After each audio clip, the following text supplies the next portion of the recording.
Hello మామ, ఇది ఒక జైంట్ మూవీ అన్నమాట. మూవీ నేమ్ వచ్చేసి ద బిఎఫ్జి. ఒకసారి ఆ క్లిప్ చూసే బ్రో. త్రివేళ భూతాలు బయటకు వస్తాయట.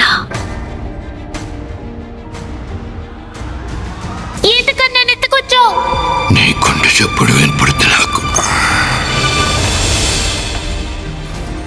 మీ ఊహల కందనంతా బ్రహ్మాండమైనది ప్రపంచం. నచ్చినట్టే పిలవచ్చును నన్ను, ద బిగ్ ఫ్రెండ్లీ జాయింట్. ఇంకా ఈ మూవీ స్టోరీలోకి వెళ్తే ఒక ఐలాండ్ లో కొంతమంది మనుషులను తినే జైంట్స్ ఉంటారు మామ. ఇంకా వాళ్ళ మధ్యలో ఒక వెజిటేరియన్ జైంట్ కూడా ఉంటాడు అనమాట. ఏంటి మమ్మీ ఎవడీడు? అయితే అనుకోకుండా ఒకరోజు ఆ వెజిటేరియన్ జాయింట్ కి ఒక పాప కలుస్తుంది మామ.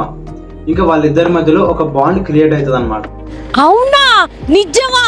అప్పుడు ఆ మనుషులను తినే జైంట్స్ వల్ల ఆ పాపకి ప్రమాదం అని చెప్పేసి ఆ వెజిటేరియన్ జాయింట్ ఆ పాపను తీసుకొని ఆ ఐలాండ్ నుంచి మనుషులు బ్రతికే ప్రదేశానికి ఎలా తీసుకెళ్తాడు అనేది మూవీ మెయిన్ స్టోరీ ఉంటుంది మామ. ఈ మూవీ మొత్తం చాలా ఇంట్రెస్టింగ్ గా బాగుంటుంది మామ. అందుకే అస్సలు మిస్ అవ్వకుండా చూసేయి. Okay okay. ఇలాంటి ఇంకా మోర్ వీడియోస్ కోసం ఇప్పుడే సబ్స్క్రైబ్ చేసేయండి మన వి మూవ్ హంట్స్ ని. Okay bye.